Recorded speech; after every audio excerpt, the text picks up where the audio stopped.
Dear friends, कैसे हैं आप सब। उम्मीद करती हूँ कि आप लोग बहुत अच्छे होंगे। सबसे पहले मैं अपने हर बढ़ते सब्सक्राइबर को बार बार थैंक्स कहती हूँ, जिनकी वजह से मुझे आगे बढ़ने का मोटिवेशन मिलता है। टाइटल पढ़ के आपने जाना होगा कि मैं किस बारे में बात करने जा रही हूँ। फ्रेंड्स, जब से ये वेब सीरीज संजय लीला भंसाली ने बनाई है हीरा मंडी, तब से लोग इस पर बढ़ चढ़कर वीडियोस डाल रहे हैं। यहाँ तक कि इसमें जो बिबो जान की वॉक है उस पर शॉर्ट वीडियोस दुनिया भर के बन रहे हैं। चाहे छोटी लड़कियां हों चाहे बड़ी लड़कियां हों, सब उस पर उसे इस तरह से अंधाधुंध फॉलो कर रहे हैं कि जैसे मानो वो कोई बहुत बड़ी आइडियल हो। तो फ्रेंड्स, इस विषय में मैं अपने विचार रखना चाहती हूँ। अगर आपको मेरे वीडियो पसंद आए तो मेक श्योर मेरे चैनल को सब्सक्राइब, वीडियो को लाइक और शेयर ज़रूर कीजिएगा। ये बात बिल्कुल सही है कि स्वतंत्रता संग्राम में हीरा मंडी में जो लेडीज़ थीं उन्होंने भी अपना एक बहुमूल्य योगदान दिया है। आखिर देश उनका भी था। हाँ, ये बात सच है कि उन्होंने अपना एक बहुत ही बहुमूल्य योगदान दिया है। लेकिन साथ ही ये बात भी सच है कि इस वजह से उनके प्रोफेशन को, उनके व्यवसाय को कहीं भी किसी भी तरह से सही नहीं ठहराया जा सकता। उन्हें अपना आदर्श नहीं माना जा सकता कि आंख मूंद कर उसे फॉलो किया जाए। लोग उसे अपना आदर्श मान रहे हैं और उसे कुछ इस तरह से प्रस्तुत कर रहे हैं कि इन्हें शास्त्रीय संगीत में, नृत्य में, कला में, तमीज़ में, तहजीब में महारत हासिल थी, ऐसा कहा जा रहा है, जबकि ये बिल्कुल गलत है। और साथ ही ये भी कहा जा रहा है कि इनका रुतबा बहुत था, इन पे पैसा बहुत था, बहुत ताकतवर थी। तो फ्रेंड्स, रुतबा उसका होता है, रुतबा उसी लेडी का हो सकता है जिसकी आंखों में शर्म और हया हो। ताकतवर वही हो सकता है जो अपने आत्मसम्मान की रक्षा के लिए अपने प्राणों का बलिदान करने से भी ना चूके। और पैसे वाला वही हो सकता है जिसने पैसा सम्मान से कमाया हो, ना कि सम्मान को बेचकर। तो किस हिसाब से ये ताकतवर थी, रुतबे वाली थी और पैसे वाली थी। शास्त्रीय संगीत का मतलब भी पता है कि शास्त्रीय संगीत क्या होता है। शास्त्रीय संगीत परंपरागत रूप से प्रेम, भक्ति, समर्पण आदि की अभिव्यक्ति है। एक तरह से परमात्मा के साथ मनुष्य की आत्मा का सीधा संबंध है। शास्त्रीय नृत्य एक तरह की प्रदर्शन कला है जिसका उपयोग शिक्षा और प्रदर्शन दोनों के लिए किया जाता है।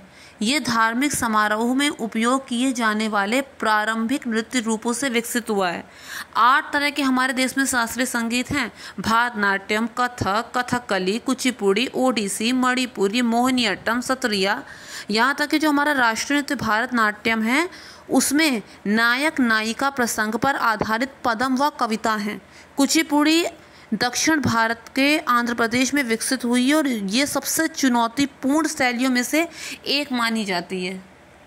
शास्त्रीय संगीत एक तरह की अभिव्यक्ति है और वो कहीं से भी नवाबों को सेड्यूस करने के लिए यूज़ नहीं किया जाता जो यहाँ पर यूज़ हो रहा है। फ्रेंड्स, आज के ज़माने में सिनेमा इतना ज़्यादा विकसित हो गया है कि सिनेमा में कुछ भी दिखाया जाता है तो लोग उसे अपना आदर्श मानते हैं। खास तौर पर जो टीनेज बॉयज़ और गर्ल्स होते हैं वो उसी को अपना आदर्श मानते हैं और उसे आंख मूंद कर फॉलो करने की कोशिश करते हैं। उसे आंख मूंद कर फॉलो करते भी हैं बगैर उसका मतलब जाने, बगैर उसका मतलब समझे। लेकिन पहले के टाइम पे ऐसा नहीं होता था। पहले के टाइम पे लोग सिनेमा से प्रभावित नहीं बल्कि अपने परिवार के लोगों से और अपने आसपास के लोगों से प्रभावित होते थे। उन्हीं को अपना आदर्श मानते थे, उन्हीं को देखते हुए वो बड़े होते थे। अब ये उनकी किस्मत होती थी कि उन्हें अच्छे लोग मिलते थे या बुरे लोग मिलते थे। कहने का मतलब ये, आपने भगत सिंह का नाम तो हम में से ऐसा कोई नहीं होगा जिसने नहीं सुना होगा। तो भगत सिंह अपना आदर्श करतार सिंह सराभा को मानते थे, जिन्होंने 19.5 साल की उम्र में फांसी दे दी थी। करतार सिंह सराभा ने केवल भारत को आज़ाद कराने के लिए उनकी एक पहल थी और उनकी मौत ने ही भगत सिंह को खड़ा किया था। और भगत सिंह कहते थे कि जब उनकी मौत मुझे खड़ा कर सकती है तो हो सकता है कि मेरी मौत से और भगत सिंह पैदा हो जाएं और भगत सिंह तैयार हो जाएं और लोग स्वतंत्रता संग्राम में अपना योगदान दें और एक दिन हमारा देश आज़ाद हो जाए। भगत सिंह के जो परिवार में सभी लोग क्रांतिकारी थे, भारत को आज़ाद करने में ही लगे हुए थे। तो भगत सिंह ने अपना आदर्श उसे माना और उसे फॉलो किया, वो बिल्कुल ठीक है। लेकिन ऐसे ही किसी को भी सिनेमा में कुछ भी दिखा दिया गया और उसे अपना आदर्श मानना, उसे फॉलो करना, वैसा ही गेटअप, वैसा ही ड्रेसअप, वैसा ही मेकअप, वैसी ही वॉक, तो वो तो कहीं से भी सही नहीं है ना। ऐसे ही कुछ बेगम जान में दिखाया गया था कि भारत और पाकिस्तान इनका बंटवारा हो रहा था, उस समय जो लकीर खींची गई थी, वहाँ पे उन्हें चेक पोस्ट बनाने थे, जो कुछ भी करना था, तो उसके लिए क्या था कि बेगम जान जो थी उसे अपनी साथ की लेडीज़ के साथ वो घर खाली करना था, लेकिन उसने जान दे दी, वो घर खाली करने के लिए रेडी नहीं थी। उसने कहा कि मैं हिंदुस्तान पाकिस्तान में से किसी को नहीं जानती, ये हमारा घर है, हमारी दुनिया, हम इसे नहीं छोड़ेंगे। तो फ्रेंड्स, उसका कॉन्सेप्ट जो था इन लोगों ने पद्मावती से जोड़ दिया।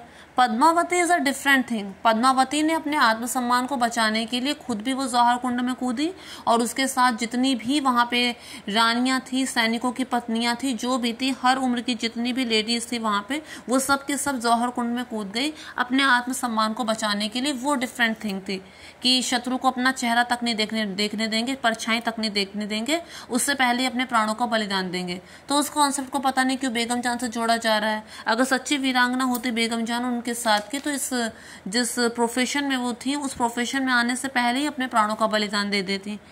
तो इस तरह की चीज़ों को चाहे हम कितने ही आवरण में क्यों ना रख के प्रस्तुत करें, उसे अंदर के चीज़ों को बदला तो नहीं जा सकता ना। क्या पैकेट के अंदर जो है उसी को माना जाएगा, अब चाहे उसे सोने के पैकेट में रख दें या चांदी के पैकेट में। तो उम्मीद करती हूँ कि आपको मेरा वीडियो पसंद आया होगा, और अगर पसंद आया हो तो मेक श्योर मेरे चैनल को सब्सक्राइब कीजिएगा, वीडियो को लाइक और शेयर ज़रूर कीजिएगा friends. Thank you friends, thank you so much.